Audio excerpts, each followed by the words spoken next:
Bienvenue sur votre chaîne d'information Sahel Info. Si vous êtes nouveau, n'oubliez surtout pas de vous abonner pour ne plus rien manquer.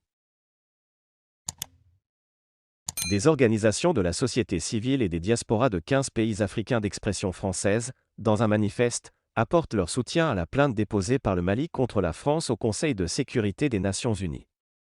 Par cette saisine, le Mali entend exposer à la face du monde les preuves du soutien de la France au groupe terroriste. Plus de 2 semaines, aucune réaction de l'ONU sur cette affaire. Aussitôt après avoir confirmé le départ de ces derniers soldats sur le territoire malien engagés dans le cadre de l'opération Barkhane, le gouvernement du Mali, dans une note en date du 15 août, a saisi le Conseil de sécurité des Nations Unies de ses griefs contre la France. En effet, dans un document, le gouvernement de la transition accuse l'ancienne puissance coloniale d'avoir apporté son soutien aux groupes terroristes opérant sur une partie du pays où ils commettent des atrocités contre la population civile, à l'image du massacre en décembre 2021 entre Bandiagara et Mopti. Aussi, le gouvernement brandit des preuves de la violation de son espace aérien par la France.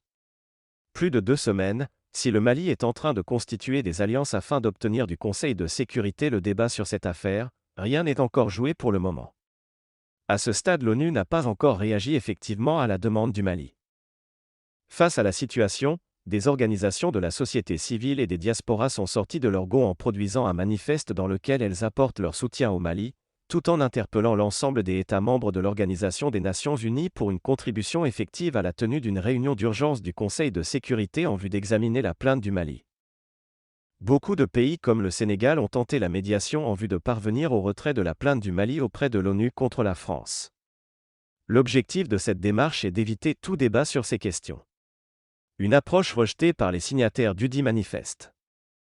Dénonçons et condamnons l'initiative du président sénégalais, M. Macky Sall, qui tenterait une médiation entre le Mali et la France, selon une déclaration de presse de Mme Aïssata Tall Sall, ministre sénégalaise des Affaires étrangères, a dénoncé les signataires.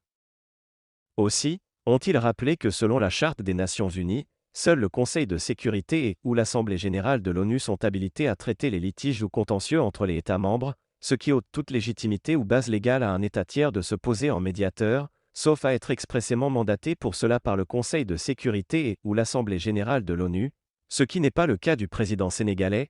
La coalition de sociétés civiles ont invité le président du Conseil de sécurité de l'ONU à convoquer une réunion d'urgence du Conseil et à inscrire la question à l'ordre du jour de la 77e session de l'Assemblée générale de l'ONU qui débutera le mardi 13 septembre 2022.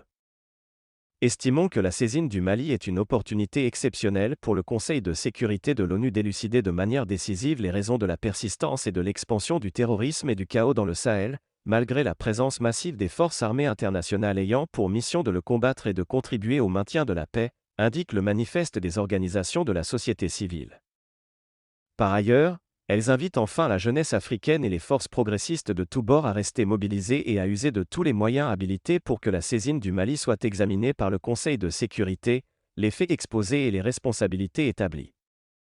En cas de refus d'examen de la plainte du Mali, nous nous réservons le droit d'obtenir ces preuves et de les divulguer au monde entier, préviennent-elles dans leur manifeste.